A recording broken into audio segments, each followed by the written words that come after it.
Assalamualaikum, salam Malaysia Madani Kanta 744 mendahului berita. Kami mulakan dengan rangkuman berita utama dalam segmen esensi. 50% kawasan luar bandar disasar terima liputan telekomunikasi 5G pertengahan tahun depan. Timbalan Perdana Menteri merangkap Menteri Kemajuan Desa dan Wilayah berkata, kerajaan akan memastikan tidak kurang daripada 85% kawasan luar bandar mendapat liputan 5G pada penghujung 2024. Lokasi pemasangan peranti satelit Starlink di kawasan orang asli juga telah dikenal pasti. Usaha itu hasil kerjasama KKD dan JAKOA.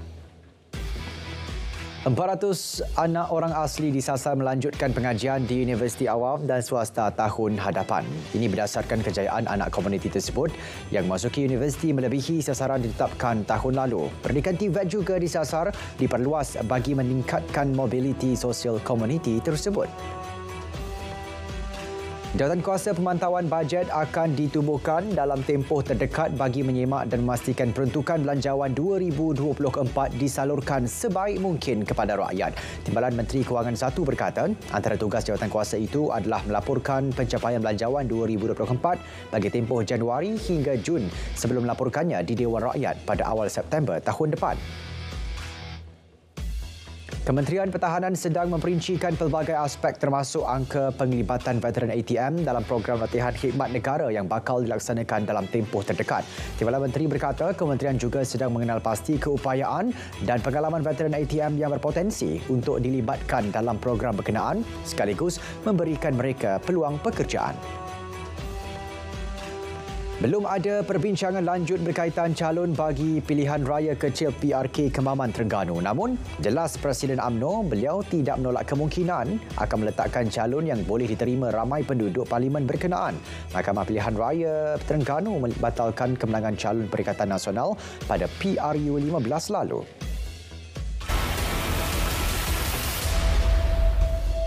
Dua maut disyaki terkena renjatan elektrik di sebuah gerai burger di Ipoh pagi tadi. Menurut Ketua Polis Daerah Ipoh, mangsa berusia 30 dan 14 tahun itu ditemukan tidak sedarkan diri di tepi gerai tersebut. Kedua-dua mangsa disahkan meninggal dunia oleh pasukan perubatan. Kes diklasifikasikan sebagai mati mengejut. Seorang individu maut selepas terperangkap di dalam kereta yang terbakar di Tol Setiawan Lebuh Raya Pesisiran Pantai Barat WCE. Menurut penolong pengarah bahagian operasi Jabatan Bomba yang menyelamat JBPM Perak, kereta tersebut musnah terbakar 80% akibat melanggar pembahagi tol. Mangsa disahkan maut di tempat kejadian. Mayat lelaki warga emas yang dilaporkan di Bahar Buaya di Sungai Sekerang Seriaman telah ditemukan pagi tadi. Mayat mangsa dijumpai pada jarak 10 meter dari lokasi terakhir mangsa di Sambar Buaya. Terdapat kesan gigitan pada bahagian leher dan kepala sebelah kanan mangsa. Mangsa di Sambar Buaya pagi semalam ketika sedang mengisi tong semburan untuk meracun rumput di kawasan sungai berkenaan. JKM mendapati Taman Asuhan Kanak-kanak di Seksyen 6 Kota Damansara Petaling Jaya yang menyaksikan seorang bayi berusia 2 bulan meninggal dunia selasa lepas tidak berdaftar. Timbalan Menteri Pembangunan Wanita, Keluarga dan Masyarakat memberitahu siasatan awal JKM mendapati taska berkenaan telah melakukan kesalahan di bawah Seksyen 6-1 Akta Taman Asuhan Kanak-kanak 1984. Seorang tukang kebun sekolah ditahan selepas disyaki terlibat dengan satu kes bunuh seorang pengawal keselamatan di Ipoh Perak. Ketua Polis Daerah dalam kenyataan memaklumkan suspek berusia 55 tahun itu ditahan bersama barang kes bagi membantu siasatan. 2 buah bot bersama 6 nelayan warga Myanmar ditahan di selatan Kuala Kurau, Perak. Agensi Penguatkuasaan Maritim Malaysia memaklumkan 6 kru nelayan termasuk tekong berusia antara 22 hingga 35 tahun itu tidak memiliki dokumen pengenalan diri yang sah. Kesemua nelayan, bot serta peralatan menangkap ikan dibawa ke JT Zon Maritim Kuala Kurau untuk tindakan lanjut. Ancaman bom di sebuah pusat beli belah dan hotel di Johor Bahru semalam adalah palsu. Polis Johor berkata panggilan diterima daripada seorang lelaki dipercayai warga asing mendakwa meletakkan bom di sekitar kawasan pusat beli belah tersebut. 92 pegawai kanan dan anggota polis termasuk 2 unit anjing pengesan K9 serta 3 pegawai dan 20 anggota bomba telah diatur gerak ke lokasi. Kawasan itu disahkan selamat dan dibenarkan beroperasi semula. Pengendali akaun portal dan media sosial diminta lebih bertanggungjawab sebelum membuat sebarang hantaran. Timbalan Menteri KKD berkata ia susulan terdapat sebaran berita palsu di media sosial mengesahkan kononnya bom dijumpai di sebuah pusat beli belah di Johor Bahru semalam. KKD memandang serius terhadap perbuatan tersebut dan akan bekerjasama dengan PDRM untuk menjalankan siasatan. Suruhanjaya Syarikat Malaysia menjalankan siasatan terhadap dua syarikat yang menawarkan skim kepentingan berbentuk pelaburan kongsi tani berkaitan penanaman kelapa sawit. Nyataan menyebut siasatan dijalankan susulan 46 aduan dan laporan berhubung insiden pembayaran pulangan pelaburan dalam bentuk dividen yang diterima agensi berkenaan melibatkan dua syarikat itu dari April hingga September lepas. Tindakan tegas akan dikenakan kepada pemilik rumah atau kedai yang melakukan pengubahsuaian tidak mengikut spesifikasi dan tanpa kebenaran pihak berkuasa tempatan. Kementerian Pembangunan Kerajaan Tempatan memandang serius isu berkenaan. Tindakan tersebut boleh mengundang pelbagai risiko selain melanggar Seksyen 79 Akta Jalan Parit dan Bangunan 1974/Akta 133.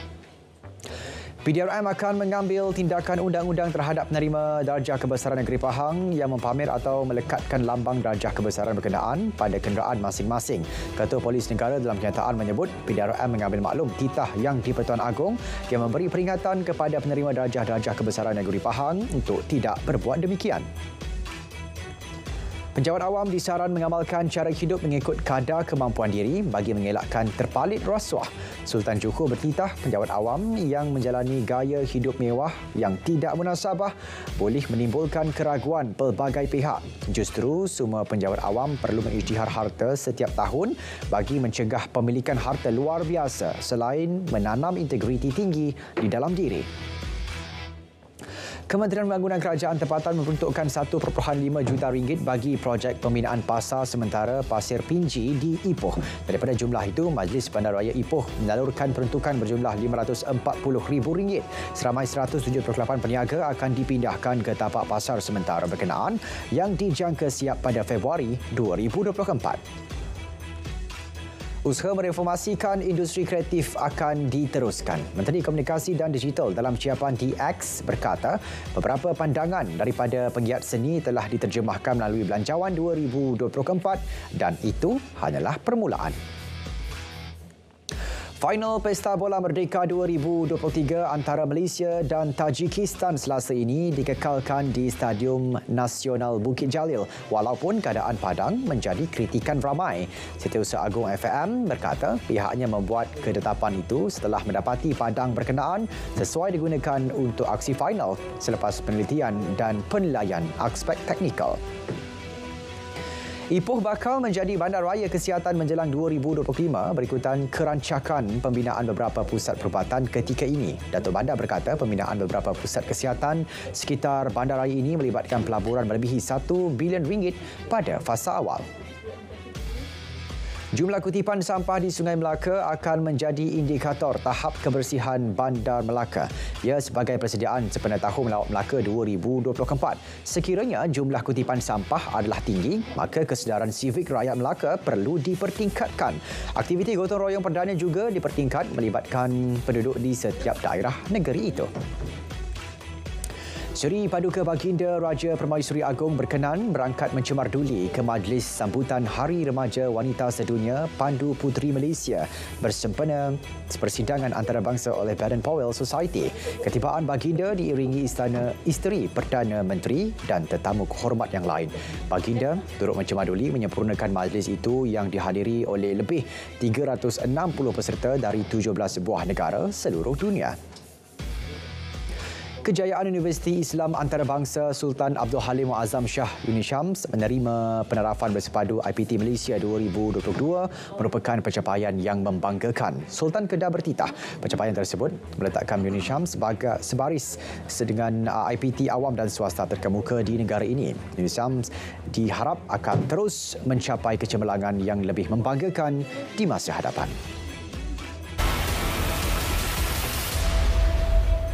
Peruntukan RM20 juta bagi merancangkan kajian serta kreativiti dan inovasi ekonomi Islam merupakan satu pengiktirafan kepada institusi kewangan Islam. Penganalisis ekonomi berkata peruntukan itu suntikan kepada institusi untuk mengembangkan kewangan Islam. Ia seterusnya membantu negara mencapai matlamat kerangka ekonomi madani. Dana RM10 juta bagi melaksanakan program peluang kedua anda peka TVET dijangka membuka peluang pekerjaan lebih luas kepada banduan dan bekas banduan. Jabatan Penjara Malaysia akan memperkasakan banduan dengan kemahiran TVET khususnya bidang perindustrian, perladangan serta pertanian. Yayasan Koreksional Penjara juga digerakkan untuk memulihkan banduan secara holistik. Inisiatif skim galakan penggunaan motosikal elektrik dijangka akan ditingkatkan permintaan dan penggunaan motosikal elektrik. Ini seiring sasaran 15% jumlah jualan motosikal kenderaan elektrik EV menjelang 2030. Skim tersebut mampu memperkukuh industri EV dan ekosistem mobiliti hijau negara. Kementerian Sumber Manusia akan memastikan pertukaran dana TVET berjumlah RM180 juta kepada Perbadanan Tabung Pembangunan Kemahiran PTPK diuruskan dengan cekap. Menteri Sumber Manusia berkata PTPK berusaha untuk memastikan tiada pelajar yang tercicir atau terlepas peluang untuk melanjutkan pengajian dalam program TVET. Selain pembiayaan dinyatakan pada Belanjawan 2024, inisiatif latihan dan bimbingan juga perlu diberi perhatian bagi menggalakkan wanita dan belia menceburi bidang perniagaan. Usanita berharap usaha tersebut berupaya memantapkan lagi ekosistem keusahawanan khususnya untuk perniagaan di pelopori kaum hawa.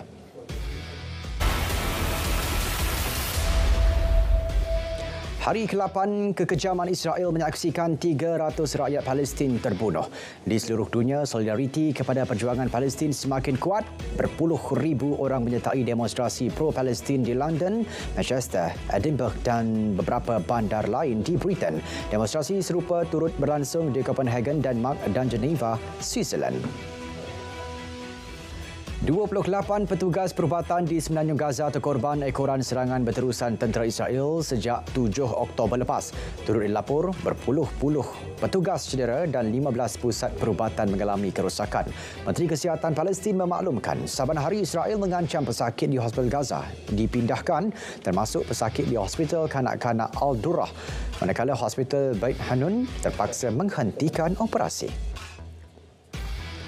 Presiden Suruhanjaya Kesatuan Eropah Ursula von der Leyen menyatakan blok itu akan segera meningkatkan bantuan kemanusiaan untuk penduduk di Gaza. Menerusi kenyataan dinyatakan keputusan itu diambil selepas von der Leyen mengadakan perbincangan dengan Setiausaha Agung PBB Antonio Guterres. Suruhanjaya akan meningkatkan dana bantuan kemanusiaan sedia ada untuk Gaza sebanyak 50 juta euro dengan kadar segera. Malaysia dan Indonesia menekankan kepentingan koridor kemanusiaan tanpa halangan ke Gaza bagi menangani segera krisis kemanusiaan. Menteri Luar Datuk Seri Dr. Zamri Abdul Kadir berkata perkara itu dibincang bersama rakan sejawatan dari Indonesia, Retno Marsudi melalui panggilan telefon. Mesej turut dihantar kepada rakan sejawatan dari Arab Saudi, Turki dan Emirat Arab Bersatu serta Menteri Luar Dua Brunei untuk membincangkan perkara itu dengan lebih lanjut. Seminggu selepas dilanda gempa kuat yang meragut lebih 1,400 nyawa, bandar Herat di barat Afghanistan digegarkan dengan gempa bumi mencecah magnitude 6.3. Satu kematian direkodkan manakala sekurang-kurangnya 100 yang lain cedera. Pusat Kajian Geologi Amerika Syarikat memaklumkan gempa berlaku pada pukul 8 pagi waktu tempatan berpusat kira-kira 33 km dari barat laut bandar Herat. Gempa susulan berlaku kira-kira 20 minit kemudian. Ecuador bersiap sedia menghadapi pilihan raya presiden walaupun dilanda krisis keselamatan yang belum pernah berlaku sebelum ini. Pilihan raya kali ini menyaksikan pertembungan dua calon masing-masing Luisa Gonzalez mewakili Parti Revolusi Rakyat dan jutawan Daniel Noboa. Saudara Kanta 744 berakhir di sini. Ikuti berita perdana selepas ini untuk paparan komprehensif. Assalamualaikum, salam Malaysia Madani, tekad perpaduan, penuhi harapan.